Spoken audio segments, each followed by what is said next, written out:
श्री स्वामी समर्थ, श्री गुरुदेव दत्त, जय श्री कृष्ण।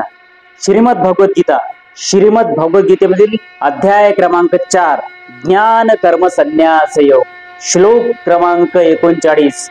श्रद्धावान लभते ज्ञान तत्परम संयतेन्द्रिय, ज्ञान लब्ध्वा परा शांतिमान चिरेनाधिगच्छति।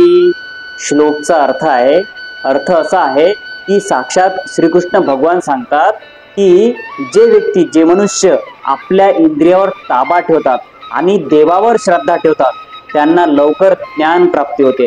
लवकर ज्ञान प्राप्ती होऊन देवाच्या चरणी शांती मिळते, म्हणजे सक्सेस मिळते, यश मिळते।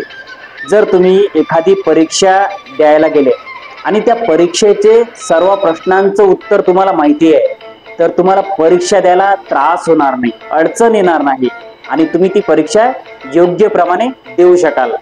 मग तुम्ही जे काम करताय, जे संघर्ष करताय, जर तुम्हाला कोणी बोललं त्यांना रिॲक्ट करायचं नाहीये, तर आपल्या इंद्रियावर ताबा ठेवायचा आहे आणि आपल्या इंद्रियावर ताबा ठेवून तुम्ही या जगातील कुठलीही गोष्ट मिळवू शकता।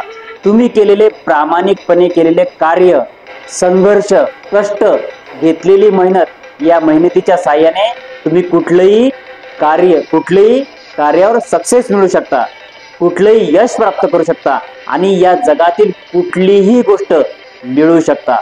तुम्हाला या जगाची रीत कळाली आणि इंद्रियावर ताबा ठेवला म्हणजे झालं। हा या श्लोकचा अर्थ आहे। जय श्री कृष्ण।